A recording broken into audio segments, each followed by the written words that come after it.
Hey, ladies and gentlemen, hope you enjoyed some refreshments there. And believe it or not, we're already halfway through the night. Time goes quickly when we start listening to people that have a passionate interest in what they have to say. It's my great pleasure now to introduce another very strong woman in the world of sport.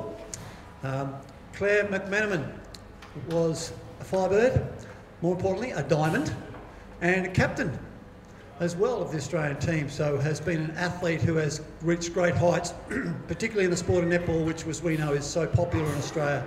So I imagine you've got many, many adoring fans around the place, Clare. Clare's going to talk to us about the importance of officiating from an athlete's perspective. So welcome, Clare. Thank you, Chris. Okay, well, when I got asked to come and speak at this, I felt a bit like I was a bit of an imposter because I'm not an official. But I am looking forward to giving you a bit of an idea around, from an athlete's point of view, how I value and have valued officials, and how I feel it's really important for athletes to work collaboratively with officials to be able to get the best outcomes from sport. One of the things that I kind of keep hearing popping up from people tonight, and one of my favourite things about sport, is passion. So I think sport brings out passion in people. So it can be whether it's like that dad that takes on his child's sporting team on the weekend and just throws himself into it and absolutely loves it, to athletes who commit and dedicate their life to sport and becoming the best athlete that they can be, to officials, to your grandma who knits a scarf on the weekend for the Cowboys, which she's never going to wear, but just because she absolutely lives and breathes and dies for sport. And that's something that's so unique about sport. It has the capacity to bring communities together and bring people together, and especially regional and rural communities around Australia. And that's why I absolutely love it. For me, I grew up on the Darling Downs in southeast Queensland, so I grew up in Warwick, and sport wasn't my passion to begin with. It was actually dancing. So in the town that we grew up in, you were either into camp drafting, dancing, or sport. I found netball as a 10-year-old girl, and for me at that point in time in my life, I was starting to get really, really tall. So by the time I was 12, I was 6 foot tall, and at a time in your life when all you want to do is fit in with the crowd, an 180 centimetre tall girl with acne all over her face doesn't really mix in with people.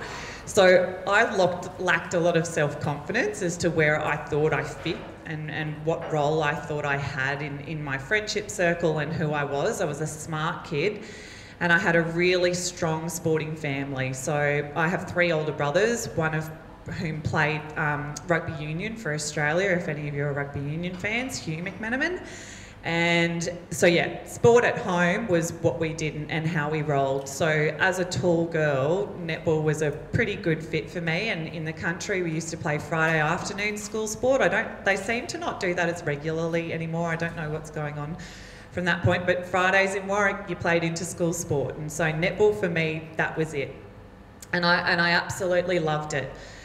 My passion grew for netball because it was the place where I could be me, and I started to recognise how I contributed, what my strengths were, what my values were as a person. I was able to appreciate the people who I worked with and the team environment that I became a part of. And as a result of that, I just became a better person. I was more confident, and I stopped caring about the way that I looked because I recognised that that was actually one of my strengths. And what mattered more than the way I looked was who I was as an individual and what I was able to contribute to other people. I just followed the normal progression of underage talent pathways within Queensland netball, so I was pretty lucky having height and a bit of a sporting gene in my system. I excelled along this pathway, and I played in all our underage Queensland teams. I had a 2-year scholarship at the Australian Institute of Sport. I was really fortunate to have that opportunity. I said to Hamish before, I recognise him now. He used to pump iron in the gym all the time while the netballers were standing to the side making sure their skirts were all looking nice and neat. And then I debuted for the Queensland Firebirds, who were my childhood team, who I absolutely loved, when I was 22, back in 2007, in the old days of the Commonwealth Bank Trophy.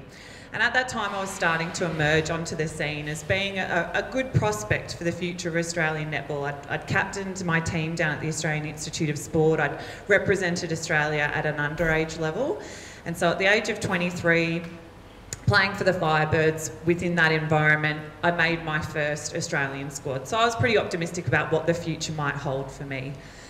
The next 8 years of my sporting career, though, was definitely not that smooth sailing road to success that the junior years had been.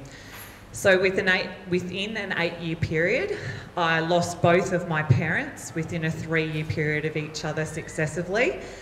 I got dropped from the Australian squad following that, re-included, and then dropped again.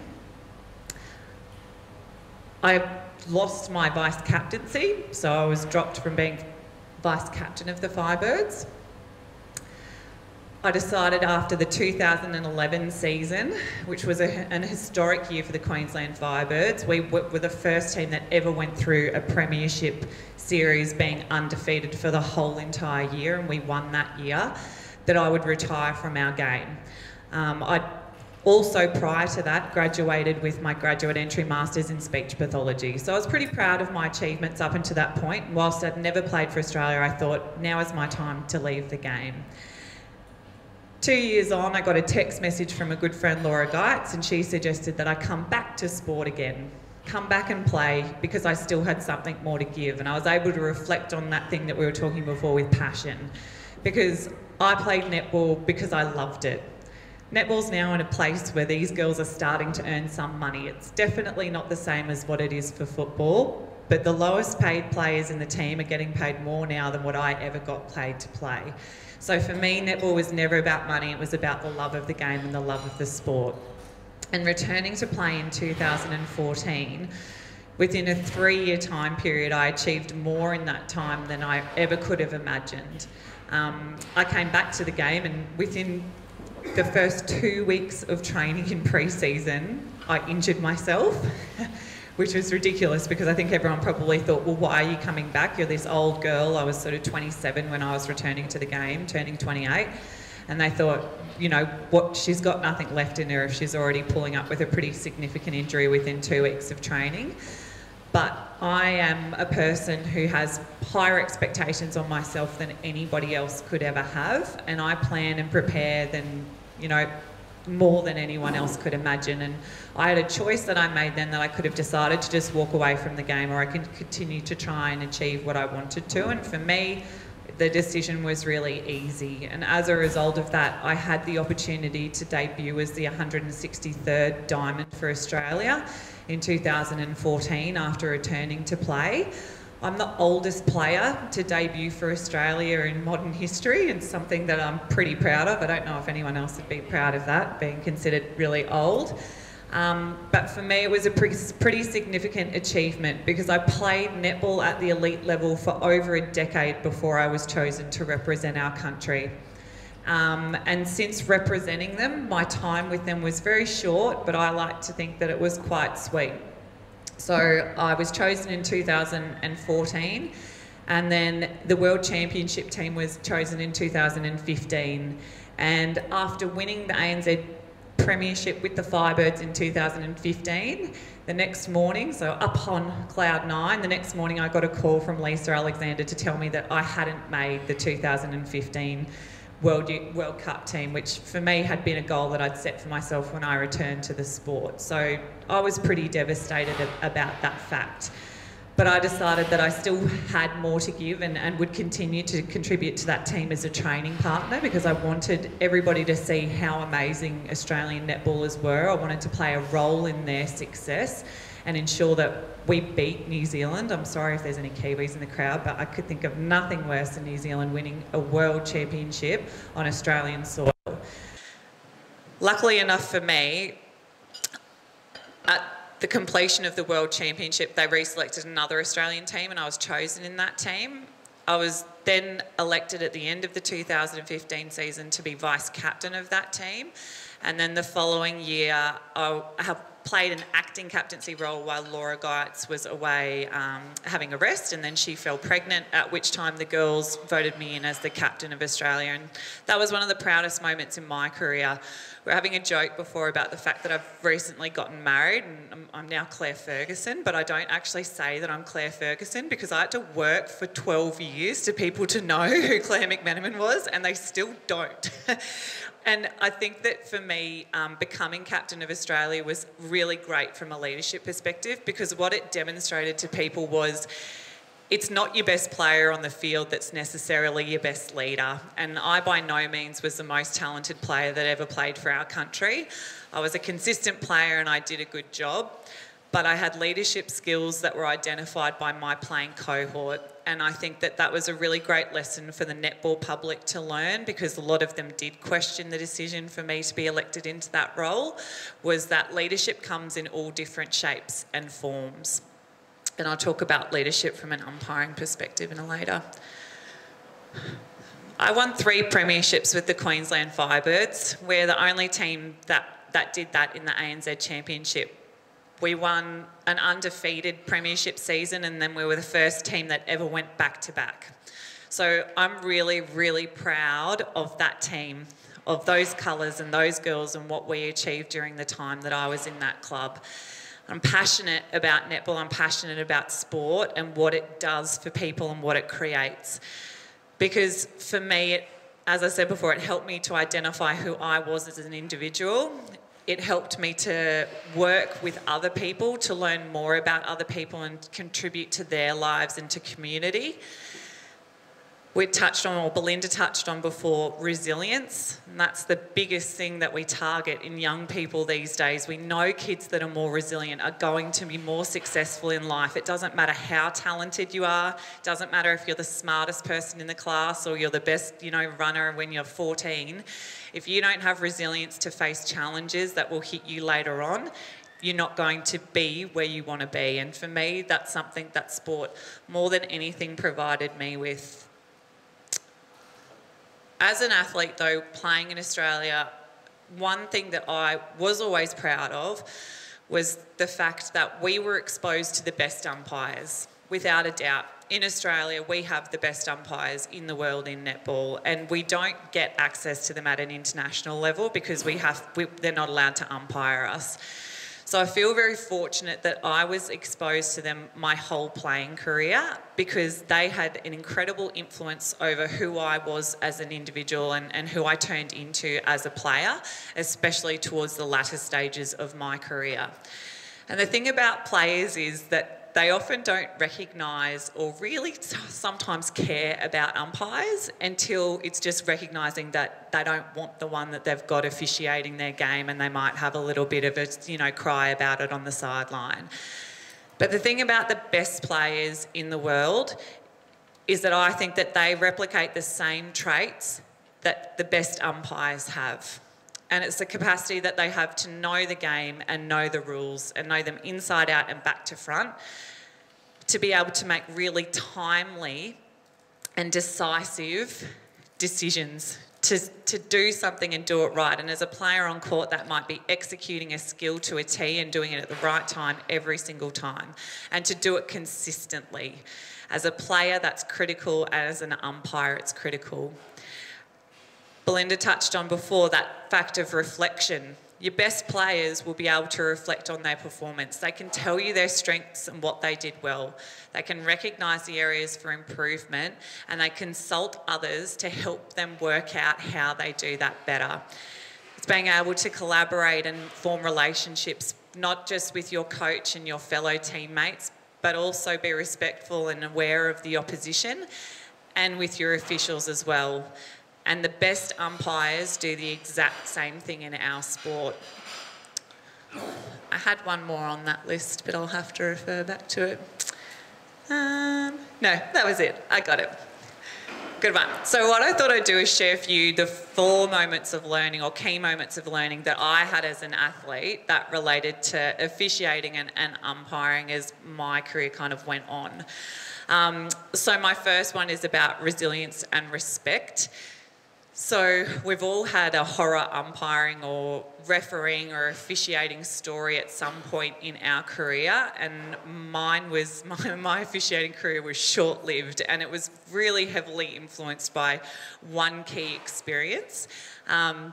So this is me when I was 12. I moved to Brisbane away from my parents to go to high school when I was 12, and at the school that I went to, as part of the netball roster on the weekends, every single player had to umpire.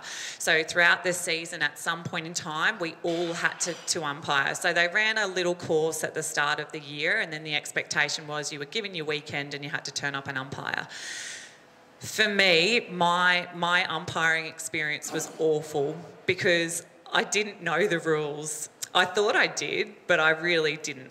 And I couldn't make the calls the way that I wanted to. And so if you can imagine this tall, 6 foot tall girl, officiating girls the same age as me, and I was just heckled by the coach and the parents on the sideline and the fellow girl who wasn't on court, to the point where I sat down on the sideline and cried in the middle of the match. I just stopped because I did not want to be there anymore. And luckily enough for me, my coach was on another court, so she kind of ran over and picked the whistle up and continued umpiring. There was 5 minutes left in the quarter. It was just before half time. And then at half time, she said to me, "You're going to go back out and you're going to go again. So I'm not doing this for you for the rest of the match. You'll do it. I'll stand here with you though, and if you need me, you can look to me. But, you know, tell me what you didn't do right and we can talk about how we got it better." And I did. I umpired the rest of the game and it was great. But what that experience taught me was a gamut of things, and it's, for junior umpires, it's about preparation.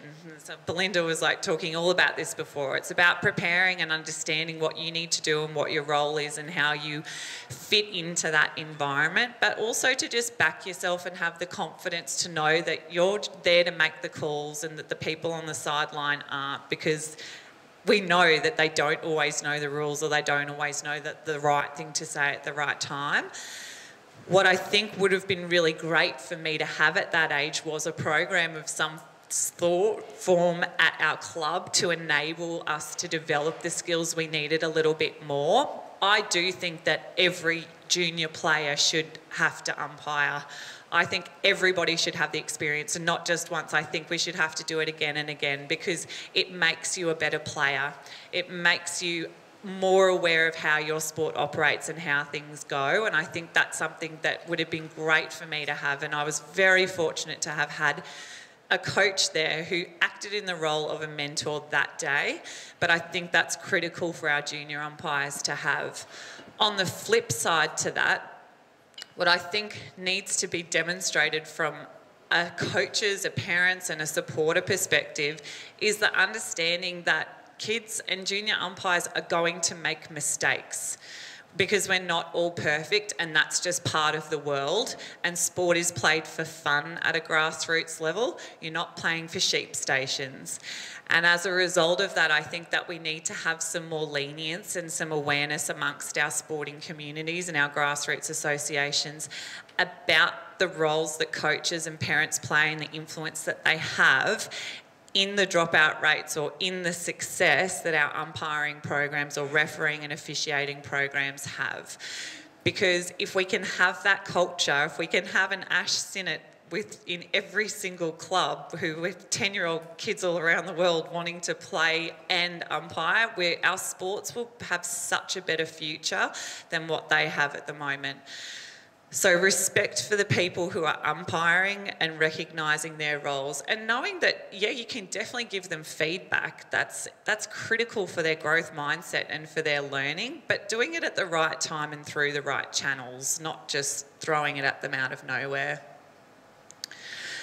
My second moment of learning was adaptation, so adapting to umpiring styles as a player. In 2008, the netball created a joint competition with New Zealand known as the ANZ Championship, and this was not the inaugural team that was there. That was our 2014 team. I just couldn't find a photo for 2008. But what that competition demonstrated to me, or what it taught me, was having to adapt to an entirely different style of umpiring. So for those who don't know netball within this room, because I don't think there are a lot of netball people in here, the style of play in New Zealand is significantly different to the style of play within Australia. So in Australia, we play a really tight defensive game. We play man on man, woman on woman, whatever you want to call it, really hard one-on-one. So there's a lot of contact in terms of the bodies that we use on court. Conversely, in New Zealand, they play space. They stay off their player, they confuse space, and they attack the ball. So you can imagine from an official's perspective, if they are seeing a space game every single week, they see distance between the players, and it's very clear for them to recognise when there is contact and when there is not. When you have an Australian team come over and play against some New Zealand players and they are on the body constantly, their interpretation of what is contact and what is not is different, because they're not exposed to our style of play every single week. So when this competition launched, there was a period of adaptation, both for the umpires and the players, to learn about each other's styles. We had to watch the umpires. So if we were watching a game, we weren't necessarily watching the players on court, we were watching the umpires, because I wanted to know what they were pulling up, why they were pulling it up, if they were giving players warnings, why, like how far could you push them until they were going to warn you. So it was a really great experience for me and for our whole sport to learn about adaptation and how we work together collaboratively to make that competition successful.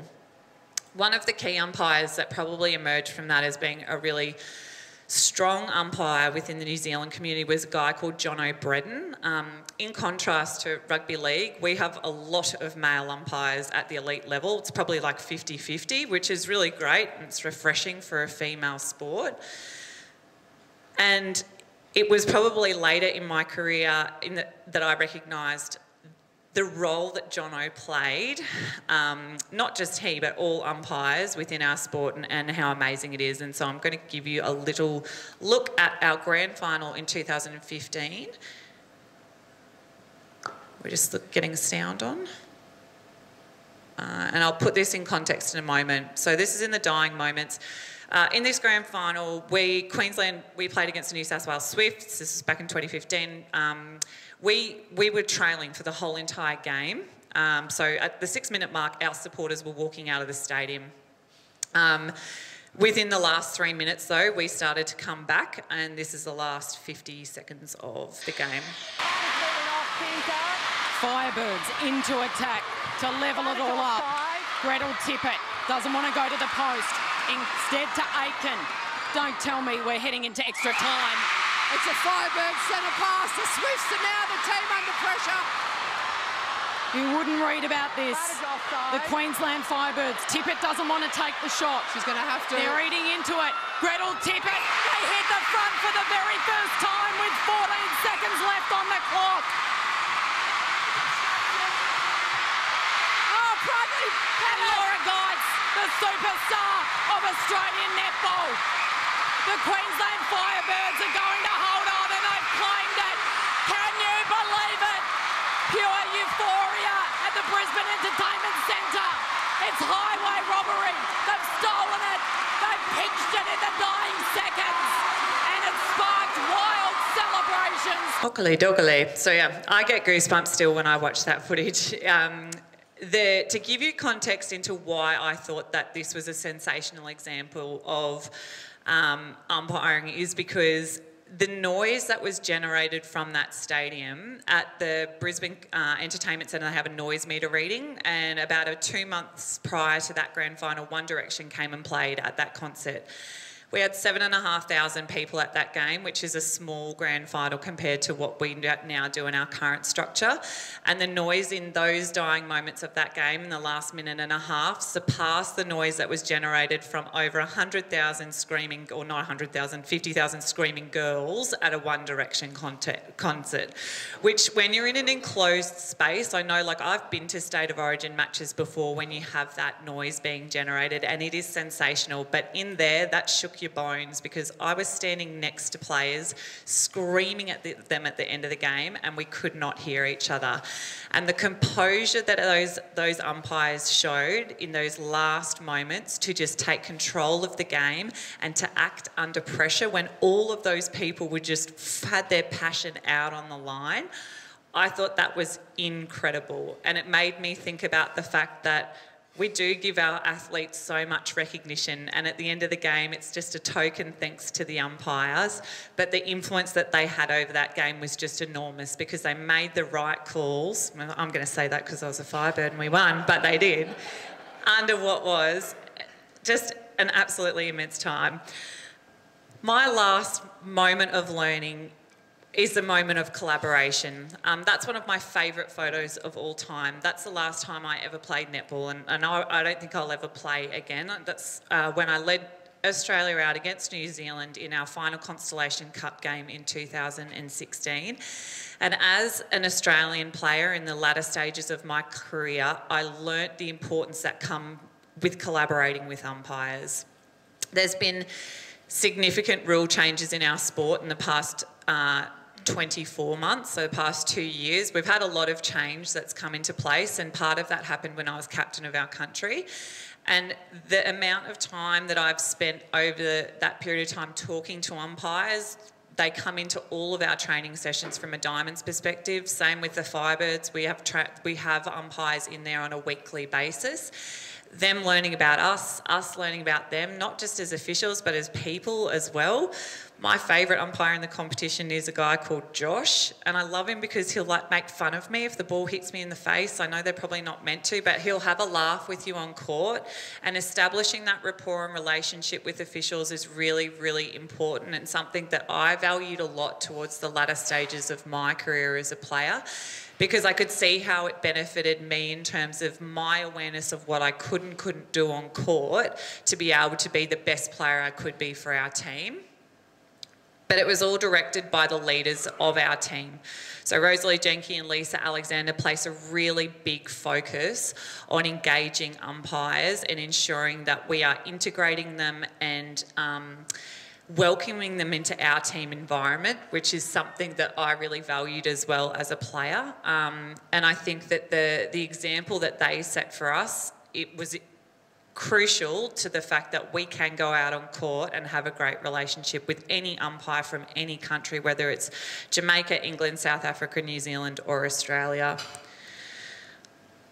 I'm just going to finish with this as my favourite quote, I think, when it comes to umpiring, because we talk about passion and we talk about the fact that player passion, fan passion, you can see that. But umpires are equally, or officials, referees, they're equally as passionate about their sports. And Ash's data, that just that confirms it in every way, shape or form. They do it for the love of it, but it's not always noticed because they are calm, they are composed. They're our meter and our reading of making sure that that game or match or event is going to plan. And I think when everyone else is throwing their passion out on court, this is what our umpires, our referees and our officials show us. And I think that that just shouldn't be undervalued in the fact that when they do their role well, it's just absolutely priceless. And I think sometimes that's why they don't get the recognition that they deserve. But it is so crucial, it is so critically important. Officials are talented, hard-working individuals. Belinda's a perfect example of that. Wish I had shoulders like that. I watched her come up and I was like, gosh, far out. I'm going to become a rugby league referee. But I think that it's acknowledging that you can have a career in sport as an official when you're 50. There's no athlete in the world that has the capacity to do that. And we just need to spread that message a little bit more amongst our sporting communities, that you can still have the love and be on the field or be front row centre, have the best seats in the house as an official, not just as an athlete. Thank you very much.